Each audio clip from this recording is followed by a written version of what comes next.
Good morning, Stephen. How are you today? I'm doing fine. How about you? I am doing, I'm okay, but I have to say I got my second dose of the vaccine last night. I woke up feeling a little overconfident, thinking all's fine. I'm a little under the weather at the Uh, moment, so I'm hoping I'm just going to be here showing comments and I can just let you take it away today. I'll do all the hard work The that is. heavy lifting, because my arm, man, it Mm. really hurts. That's All all right, right. It's all for a good cause, right? sure. Yes. Helping our community make the most of Apex and PLC equal absolutely our purpose in life. Hey, everybody. So let's see. My name is Stephen Feuertips, also known as Stephen Feuertrees, because I care a lot about trees these days. Um, and what I'm going to do is spend some time looking at how to iterate through collections and talk about a bunch of the nuances around that. I had a question come in from a direct message on Twitter last week saying, Stephen, should I use this or that or the other? And I thought, oh, okay, let's do a show. And of course, we're going to do that. I'm going to show you 3 different organizations that are helping to heal our planet. And one of you will pick the winner of our $25 donation from this week. I'm going to show you a couple of my favorite books, and they're going to be quite different from the ones I've shown you before. And I'm also going to give you a tip for how to get rid of some plastic from your limes. So Oh. all of that coming right up. So why don't you go ahead and share my screen and let's dive in. Well, we had this all set up before, and I don't see your screen available to share, so you need to Maybe I should reshare. turn it back on. Let's see, share, screen, that, go. Ready? Here we go. Your Screen. screen is up. Okay, so collections. First of all, I'm assuming you have a basic working knowledge of collections, which are array structures in PL SQL. There are 3 types: associative arrays, nested tables, V-arrays. It's more complicated than it should be, I confess, though in the most recent versions of Oracle Database, it gets simpler and simpler. If you don't have a working knowledge, you'll hopefully still be able to follow along. None of this is rocket science that I'm showing you. You can get into some rocket sciencey kind of code with collections. But if you don't have a really comfortable feeling with collections and working with them, I would make that one of your top priorities because you can use them in so many ways. I certainly do. Okay, so what I want to talk about, though, is when I've created a collection, which is essentially a list of elements, I want to iterate through that list and display them, work with them, whatever. So we're going to take a look at the different ways you can do that and some of the factors involved. So first of all, one very critical concept to be aware of when you're talking about iterating through a collection is the idea of sparse versus dense. A collection, so let's take a look at this piece of code. This collection, I'm declaring a new type of colors. It's a table of, and this is syntax from all the way back in Oracle 7.3, when collections were first introduced and they were called PL/SQL tables. So table of strings, maximum length 100, and I'm going to index by integer or a subset of the full integer set, PLS integer. So that's my general type. And then I can declare variables based on that type. So I've got one called colors dense, colors sparse. Here's the dense one. Now what dense means is that every index value, every position in the array, from the lowest defined one to the highest defined one, is sequentially or densely filled. There are no gaps. So for example, I have my lowest array index value is 100. My highest is 101. This is a densely filled collection. In my second case, I've got an assignment to index value 1 and then 3, but nothing for 2. That's a sparse collection. And the approach you take to iterating through dense versus sparse collections makes a big difference.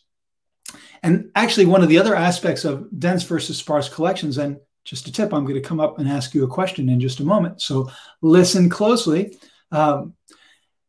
So there are 2 issues with dense versus sparse. One is the current collection I'm working on dense versus sparse? And the more general question of, when I populate a collection in a certain way, when is it dense versus sparse? So my question to all of you is, what are the circumstances under which a collection is always densely filled? You are guaranteed that the result of the operation is either the collection is empty or it's densely filled. So let's pause for a moment while you think about that. So what operations in PL SQL always results in a densely filled collection? Why don't you stop sharing my screen so I can look at some comments while we're getting some results in. Uh-oh, Judith is talking more about the coronavirus. And no, we didn't have a financial involvement in developing the virus. I really don't think so, Judith, but okay. So Mark Wright, bulk collect is dense. That's right. If you do a select bulk collect into, so if you use the bulk processing query approach, you're always guaranteed that the collection is dense. And not only dense, you're guaranteed that it is filled from index value 1, 2, 3, 4, 5. So that's right. It's either empty or it's dense. And let's see. I've got Daval saying the same thing. And Kevin says, whenever I need a reminder, do I have a way to post this comment? Or there we go. Thanks. Whenever I need a reminder of myself, the difference between the collection types. Thank you so much, Kevin. Yeah, I've got a little table and it shows you the different characteristics of the collections, though it probably needs an update from the 5th edition because many things have been changing with collections. All right. Any other ideas around when the result of an operation in PL SQL results in a densely filled collection? I was kind of thinking it was just bulk collect for a while myself too, but there is one other set of operations. That's a hint.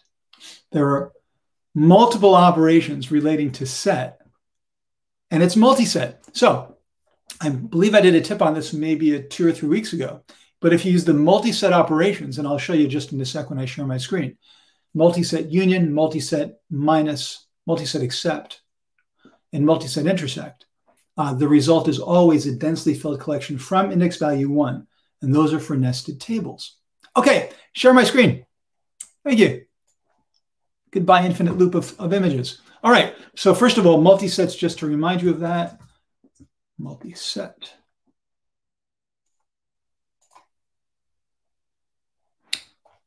And that's the wrong file. So it's actually, let's look at union. There we go. So when you use the multiset operators, either in SQL or in PL SQL, the result of these operations is either empty or densely filled from index value 1. And we'll collect. Let's see, this should be good enough. Whenever I do a select bulk collect into a collection, this collection will always be filled sequentially from 1 unless it's empty. Okay, so that's dense versus sparse. I better get moving. This is supposed to be a quick tip. Okay, so let's take a look at some basic approaches to iterating through collections. The first is, and the simplest, is using a for loop. So let's grab this code. Let's move over to Live SQL. I'm still connected. Let's run it and see. Still connected. Okay, so I've declared my collection of colors, and I've populated my variable of that type with 3 values.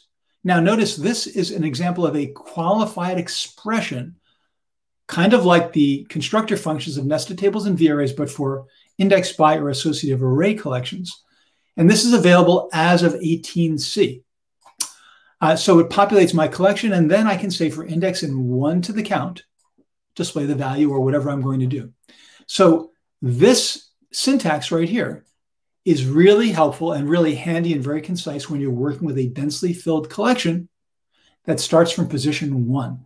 And by the way, if I fill up my values in my constructor function in a different order, it doesn't matter because they're still organized 1, 2, 3, going from 1 to the highest. Okay, so if you have a densely filled collection starting from index position 1, this is not only the easiest one to write, but it is the correct one to write because this line of code reflects the rules that were involved in filling up the collection. Okay, jumping back to SQL Developer. Now, if I have a sparse collection, let's see. So, no, not even a sparse collection. Here's another dense collection. Let's use the for loop. Go from 1 to count. Seems reasonable, right? Just like before, it's dense. 1 to count. Run my code.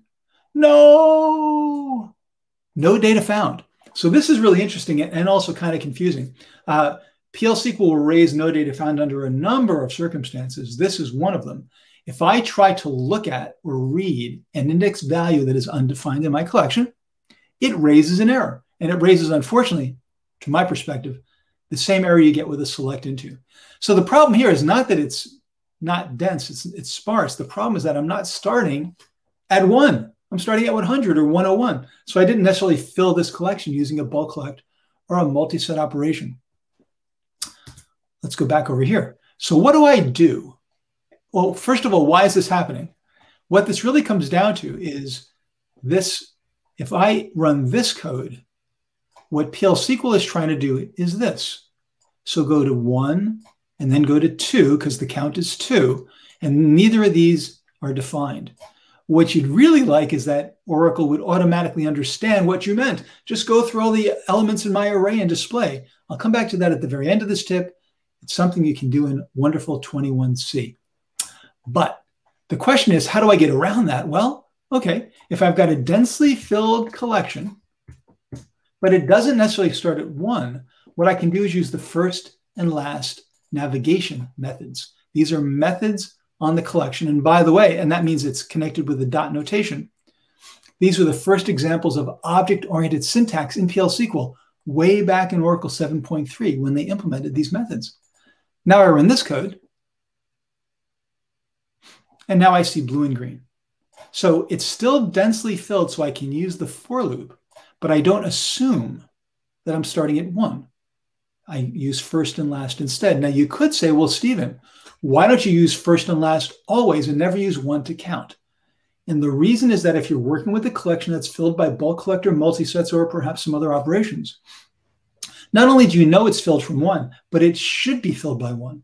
So if I decided I'm going to write a more generic algorithm in case it's not filled from location 1, it could be that there's a bug in my code that has caused that collection to change, and I won't know it because I'm using first and last versus 1 to count. So my feeling again is that you should write the code that most accurately reflects your understanding of the data and how it's supposed to be, and not possibly mask errors. Okay, so Stephen, I was hiding off screen earlier, thinking it would work, but it didn't. There's a comment that came in earlier from Rachel. I hope it's not too out of context right now. What about a Forall instead? And this was a few minutes back. So lost a little bit of the context about where you might think about Forall, but that's okay, because what I would say, Rachel, is it's good to think about Forall as an alternative to a for loop, but only when you're executing DML operations. So in other words, if inside here, I said update employees, we won't try to have me type this, where, name equals L colors. Everybody in my company has the last name of a color. If this was the code you were looking at, Rachel, then absolutely we should be talking about bulk. We should be talking about using Forall instead of a for loop. But since none of these examples right now have to do with DML operations, we're just looking at a generic iteration syntax. But again, to sum up, if you're looking at one of the things you're seeing with these iterations is you're doing row by row processing, in which the row is an element from the collection as opposed to a table. So you can still end up with row by row updates. So you do want to convert to Forall. Excellent. We got some more comments. So why don't you stop sharing my screen so I can look at those without going, yeah, we go. So another reason Judith is jumping my gun. I'm about to talk about this, but so one thing to be wary of when you're working with first and last is that if your collection is empty, you can run into trouble. Yep. Okay, so let's take a look at that then. Go ahead and share my screen. Okay, so first to last, great. We avoid the issue of assuming a start on position 1, but let's go back over to SQL. What if there's nothing in my collection? Then we get an error, negative 6502 error. This has nothing to do with collections. It has to do with the fact that with a numeric for loop, if either the first or the lowest value or the highest value or both evaluate to null, you get this error. So I could say, because this is actually the same thing, first and last return null when there's nothing in the collection. So if I replace this with null and null, you'll see the same results. No collections required. Well, there. Same error. So if we use first to last, the problem is that we lose some of the flexibility we get with 1 to count. With 1 to count, if the count is 0, it doesn't do anything. 1 to 0 does nothing. So if you can assume that you're starting at 1 and it is densely filled and you want to use first to last, then you've got to do a little bit of protection in your code. Things like this. NVL of first, set it to 1. NVL of last, set it to 0. And we got a couple more comments. Let's take a look. Yeah, so Deval was agreeing. Similar comment to you did, which you just demonstrated. Kevin is talking about. Yeah, this is a great point. Something to remember if you're new to PL SQL is that in a lot of other languages, arrays start at position 0. Certainly in JavaScript and Java. In Oracle, for whatever reason, the decision was made that collections start at 1. Not really, in general. Associative arrays have no particular start and end place. Nested tables and V-arrays, by default, they only have positive index values, and it starts at 1 instead of 0, but I have no idea why. So it's a little inconsistency you'll want to be aware of if you move into this arena from those other languages and need to make the adjustment. Okay, so we've got now. So what I've shown you is that you can protect yourself by doing this NVL stuff. And then what you might want to do is think about, how do I avoid the no data found exception? So again, if I take this code, you might say, well, okay, fine. I really like for loops. They're so simple to write. I've got a problem with my collection not being densely filled, right? So here's my non-sequentially filled collection, 100 and 1000, lots of space in between. Run that code. I get the, whoops, what do I get? There we go. No data found, right? Because it went from 100 and it showed me that value. Then it went to 101, no data found. So there are ways around that. I can say, okay, fine. I want to use the for loop. So I'm going to put inside my loop, begin end, my own little nested block. And I'm going to say trap no data found and then keep on going. It's not a problem. And this will work. I could also say, as an alternative, the following. I could use another method. So go from first to last, but only try to read this element if it exists. So call the exist method if it returns true, then display it. Otherwise, keep on going. So there are ways to get around the no data found exception inside a for loop, a numeric for loop, if you have a sparse collection. But I suggest that you not take these approaches, basically because of, well, a lot of code that you're writing in both these cases, right? There's a good bit of extra code, but also because you might end up with a pretty slow performing piece of code.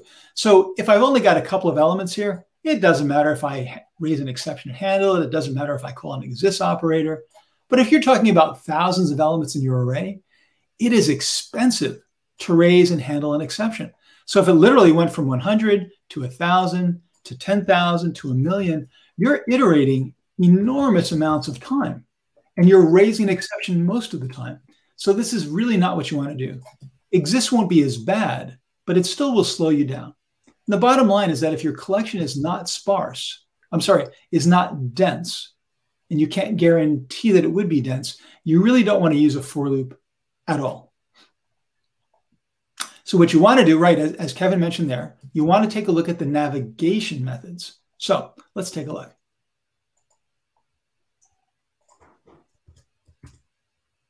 Kevin's really paying attention. Glad somebody is. Thanks, Kevin. We're getting a lot of good comments. It's great. Yes. But I think it's giving me a little bit of a hint about who I should allow to pick for the. In fact, hey, let's take a quick break. What I'm going to do is show you right now the 3 organizations that I'm going to let somebody pick from. So all of you can be thinking about it. So the first one is Oceana, which works on protecting the world's oceans. They've been around for decades. We've got Save Tigers Now, which is a global campaign by the World Wildlife Fund and Leonardo DiCaprio, go Leonardo, to try to double the number of wild tigers by 2020. Oh, that would be great. And Elephant Refuge in North America. So this is something I've been thinking about a lot lately. Zoos and animals in zoos, especially elephants in zoos, really bad situations. So there's a sanctuary in North America where elephants can be sent from zoos, and they're then leading much happier lives. So we'll be picking from cleaning up the ocean, saving tigers, refuges for elephants soon.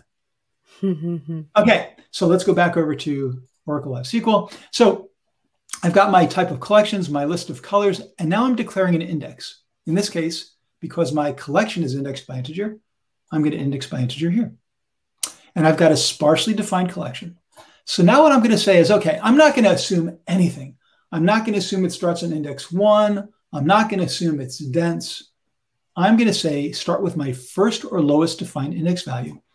And while I've got an index value, it'll return null if there's nothing in the collection. Display the value, and then use the next method to go to the next one. And if it goes past the last one, it returns null. So when I run this, blue and green all the way. And then I can also say, you know what? I don't want to go I want to go in reverse order. So I can start with last, do prior. I see green and blue. I would have guessed previous. Yeah, that's right. Next and previous, right? Or yeah, but in this case, for whatever reason, they chose prior. And don't show Nil's comment because I'm going to be talking about that at the end of the talk. Niels, you're getting ahead of Stephen. So this approach is the best overall generic method for iterating through a collection. And again, one could argue, why not always use this and never use a for loop, even if it's dense, even if it starts at location 1? And again, the answer is, well, there are two answers. One is that this is a heck of a lot more code to write if you can just do a for 1 to count loop. And the second is that, again, this, while it handles all circumstances, it also will mask possible bugs. My collection was supposed to be dense. There was a bug in my code. It's not dense now. There are gaps all over the place. I will never know about it. I will never get an exception because this will cover over those gaps. So again, try to write the code that best fits the requirements and your understanding of the data. Okay. So, all right. And the other thing is that if I'm indexing by varchar2, so one of the things I love most about associative arrays is being able to index by string. When you index by string, first of all, that means that when you declare your index, it has to be a string as well. In fact, let's change this whole thing. So what I'd like to point out, first of all, is that if you've got a string index collection, it's always sparse. There's no conception of, one word is next to the next word is next to the next word. So even though this is ABC and ABC1, this is not a densely filled collection. So you're always going to be using this kind of structure when you've got a string indexed integer. And this should now. And you did a tip on that, and we'll link to that in the comments. Great. Yeah, string index collections, they're so much fun. I was just working on a project for InSum that involved 3 different sets of string indexed nested collections of records. Very cool stuff. It can bend your mind around a little bit. It took me a couple hours to sort out the bugs I had put in my code as I was writing it, but a tremendous amount of fun.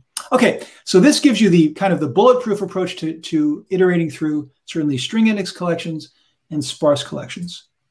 All righty, let's see. We must be getting to the end of things somewhere along the way. Yes. Then there's SQL. So you can even use SQL to iterate through a collection. This is something that's been available for a long time, since I think Oracle 8 initially, or maybe 9, initially just for nested tables and V arrays, but now also for associative arrays as of 12c.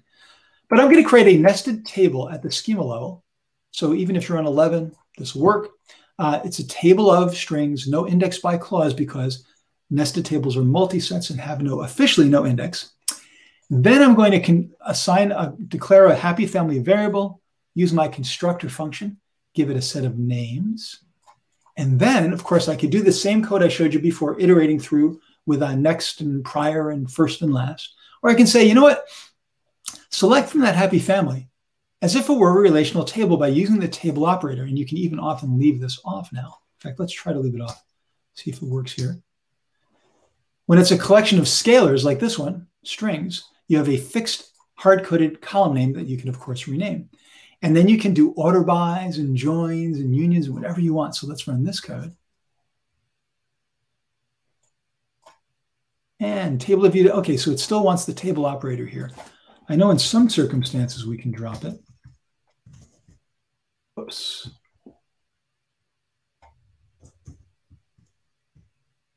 Run it again. Here we go. So here's the happy family. And notice it's not in the order that I put them in.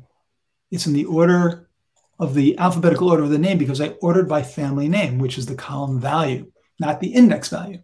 So you can iterate in PL/SQL, but you can also iterate in SQL. And again, as of 12c, you can do this for associative arrays as well, which is very, very cool. Now, one thing to keep in mind, again, you could say, oh, well, this is great. Why don't I always use a select statement to do all my iterating and all my ordering and all that kind of stuff? And the answer is that if you don't need to use SQL to do this operation to iterate through, then you should not use it because it's slower. It's more complex. It's doing a context switch between PL/SQL and SQL. So I would not use this really wonderful feature unless you need to take this data, and this is probably the most common usage, and do complex operations against it. For example, even ordering by the element value is not something you can easily do in PL/SQL procedural code. So that would be a reason to use this. Also, you might want to join persistent data in tables with data in memory and collections. And this gives you the way to do that. I can literally have this say union, select last name from HR employees. Let's try this one.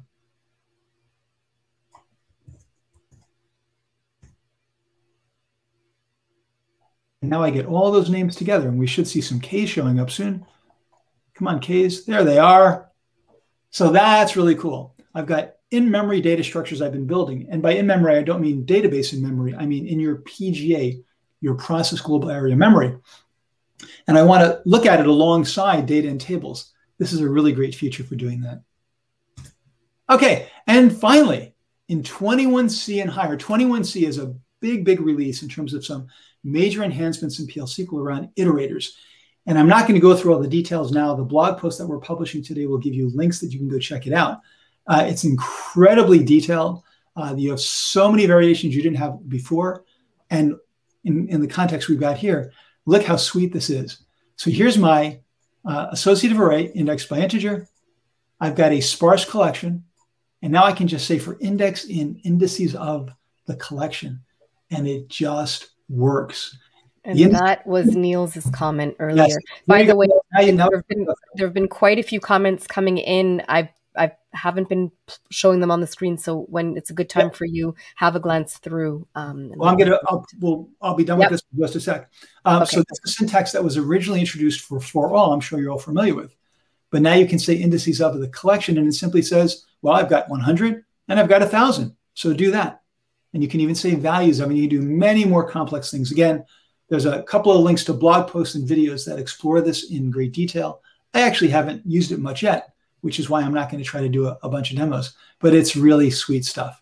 And I think it's a really good example of in the most recent versions of Oracle, and I think going forward as well, you're going to see the PL/SQL team developer team focusing on relatively small changes to syntax that can greatly improve your day-to-day programming experience, which I think is something that we'll all benefit from and will increase the enthusiasm around PL/SQL as a language. Okay, so let's see. Stop sharing my screen. Let's go through some of these comments, see what Kevin, associative array index by string is my favorite. Yes, it's just too much fun. Oh, right. Okay. And Deval is saying one thing that with first to last, if I'm not sure about whether I've got a value, I can just check to see if my count is greater than 0 first. That's a good point. And actually just switch me back over to SQL Developer for a sec. Let's just make that point because I should actually add it to the script as well. So if we have, we're talking about doing this if the collection is empty, but what you can also do is this.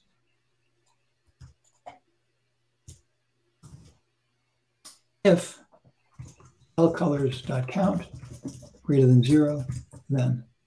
I think actually I like this better. This is cleaner than doing something like this. It's more obvious. This is being clever. This is being explicit. So thank you, Kevin, for that.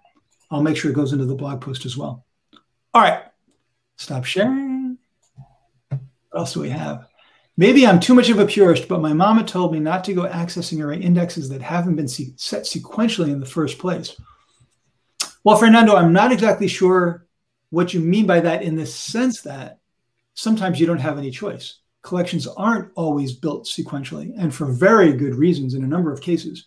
And in fact, I think if you insist on making things sequential, you lose a lot of the value out of using collections, especially those lovely string index collections. But we can probably agree that Fernando has a really smart mom. Sure. He knows about accessing her indexes. Right. That doesn't make you smart or not smart. I definitely don't want to. She sounds like she might be a pretty smart lady. I just don't want to feed the idea that when you're a software developer, you're smart. And to be smart, you have to be some sort of techie person. Lots of people are super smart, all right, never do any software. And some of us would wish that we never did software either sometimes. Okay. Fernando, I bet your mom is really smart. And proud of you. So the next feature I expect select key value bulk collect into pairs of the collection. So yeah, so I think what we might see over time is that some of the new features around iterators will bleed into bulk collect, which right now only will allow you to fill integer index collections from one. And it would be very nice to have more flexibility. I agree with. I've been wishing for that for a long time. And Kevin points out, that's right, 19C is the long-term support release. So basically, that's the version that Oracle is suggesting you go on to for production. And you stay there. The next major long-term support release, 23C. Not clear what year it's going to come out because Oracle's having an awful lot of fun with doing things in the same year, previous years, skipping a year. So we'll see. But certainly, there's nothing stopping you now from installing 21C. And you can do this in the cloud. You can get your free account, whatever, install 21C there and start playing around with it and learning about the features. So just because your production environment is not going to be on 21C or maybe not until 23C, it doesn't mean that you have to not learn those features. They're just not, and you might say, somebody might counter by saying, well, Stephen, why don't you talk about 21C features? And my answer is, excellent. Excellent, Fernando. And the $1 million question is about your book. Okay, you can leave that up there for a second. But I have to remember what I was talking about. I'm sorry. So you can be learning about the new features and getting ready when you actually deploy, when you actually upgrade and start using the new version of the database. Okay, so a question from Kevin. Do I plan to update my book, Oracle PL SQL Programming, the monster book that's 1,500 pages long, to incorporate the latest Oracle DB version features? Well,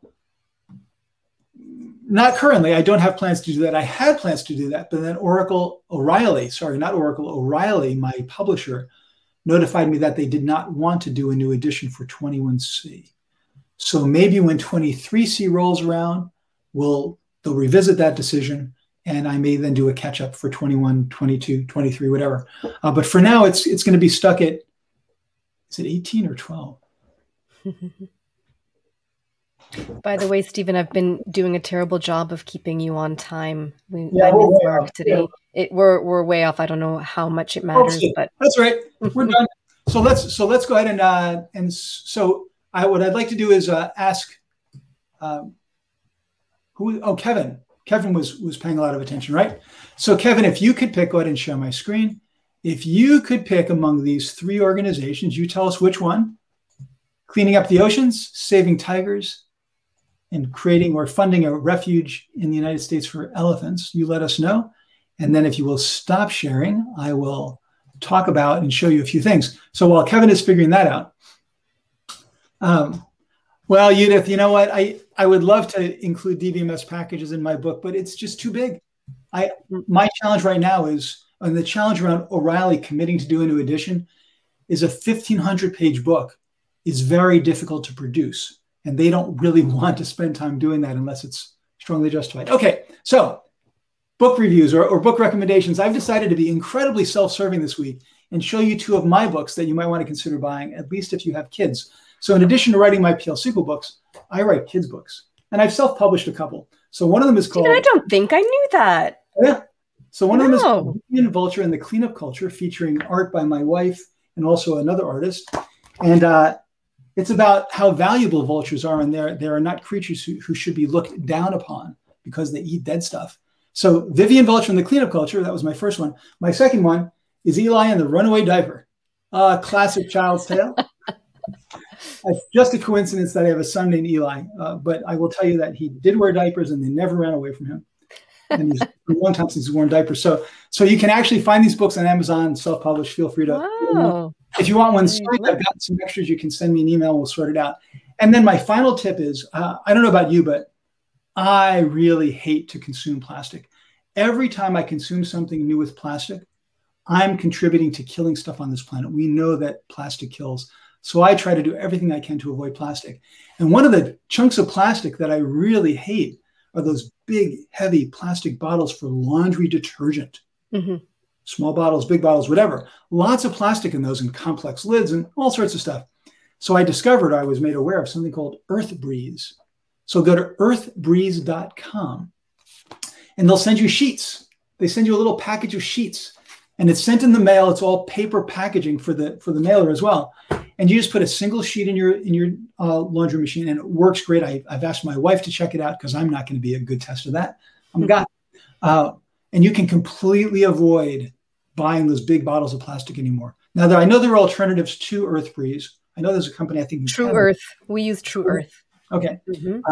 But do check it out. That's one way in which you can avoid a big chunk of hardcore plastic in the future. So can you list those two book titles in the YouTube? Yes, I will definitely we'll put the titles up there and maybe yeah. Okay. Kevin chose Oceana. Okay, Oceana. So we'll help clean up the ocean this week. Great. And I think we've got a bunch more comments now, right? There have been lots of comments. Okay, a lot of requests for your book. So cool. We'll get it up there. Yeah, Niels wants you to split the book into multiple parts. You mean my big fat book? Your big fat book. Yes, not Eli and the Runaway Diaper. Niels, I think if I had done it years ago, I'm not sure how we'd split it. We've been splitting off chapters and putting them online for years just to keep the book contained. But the bottom line is that O'Reilly doesn't have a big market in books for Oracle anymore, and it's hard to get them to even do one book, much less two. But keep the ideas coming. And okay. And in 2015, he did a few talks in bulk. So are there any updates in 12C and 19C to bulk collected Forall and DML updates? Not so far as I know. No changes there. Nope. Okay, well, I have certainly held on to your attention for a long time. I thank you so much for hanging around. You got some ideas for cool books to read to your kids. You got ideas for avoiding plastic for laundry detergent. Hopefully you've got some interesting set of ideas for iterating through collections. We'll publish a blog post. It'll be on the Feuertips page. And I've also got a live SQL script that has all the code I showed you today, so you can just play around with it all you want. Thanks so much for joining me, and I'll see you next week.